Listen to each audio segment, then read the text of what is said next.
අද සාධාරණ උද්ඝෝෂණය හෙට මාරාන්තික උද්ඝෝෂණයක් කරගන්න එපා කියන එක ගරු ජනාධිපතිතුමාගෙන් අපි ඉල්ලා සිටිනවා.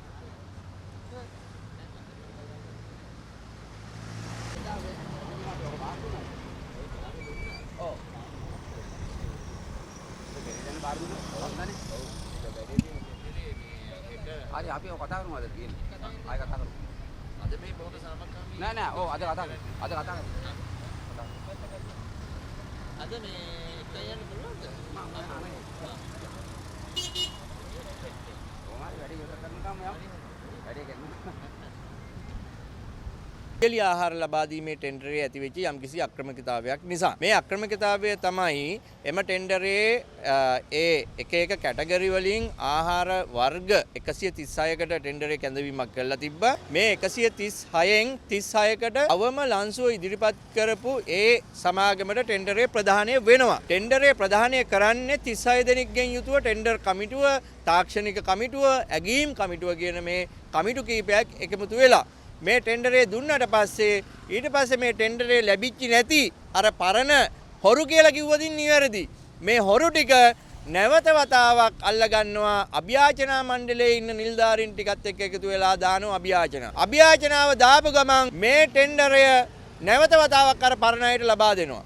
එතකොට අර අඩු මිලට දුන්න ටෙන්ඩර් කරු සහ නව වැඩි මිල ගණන් වලට ලබා දීමේ ඒ සම්පූර්ණ මුදල් සහ ඒ වර්ෂයට තියෙන සැපයුම් ප්‍රමාණය එකතු කළාම මේකේ අගේ බිලියනයකට වඩා වැඩි. එතකොට මම අහන්නේ මිරිස් කුඩු කිලෝ එකේ මිරිස් වල සැර බලලාද ගාන අඩු වැඩි කරන්නේ. එතකොට මොන නිර්ණායක මතද මේ ගාන අඩු වැඩි කරන්නේ? සාමාන්‍ය වෙළඳ පොලේ කිලෝ එකක් ගන්න මිල වගේ එකමාරක පමණ වැඩිපුර මිලක් ගෙවලා තමයි මේ වගේ ටෙන්ඩර් වලින් මේ ගොල්ලෝ මේ සප්ලයි එක ගන්නෙ. එතකොට මේ පාඩුව වෙන්නේ රටට. මේ රටේ මහ ජනතාව බදු මුදල් ගෙවනවා. ඒ බදු මුදල් නාස්ති වෙන්න දෙනවට අපි කැමති නෑ. කරුණාකරලා අපි ජනාධිපතිතුමනි ඔබට කියනවා. අපි මීට කලින් ජනාධිපතිතුමාට ලිපියකින් බාර දීලා මේ සන්තෑසිය කිව්වා. දැන් අපි අද බලන් ඉන්නවා. හෙට මේ ටෙන්ඩරේ අසං කළා මේක ප්‍රධානය කළොත් ලංකාවට බිලියනයක් පාඩු වෙනවා වාර්ෂිකව. සමස්ත ණය ප්‍රමාණය ප්‍රතිශතයක් විදියට මේක ගණන් කරලා කියන්න පුළුවන්. අද මේ විරෝධතාවයෙන් අපි ඉල්ලා සිටින්නේ කරුණාකර මේ ටෙන්ඩරේ නවත්තලා මේ රටේ බදු මුදල් ඉතුරු කරලා අවම ලන්සුවට දුන්නේ කණ්ඩායමට මේ ටෙන්ඩරේ ලබා දෙන්න.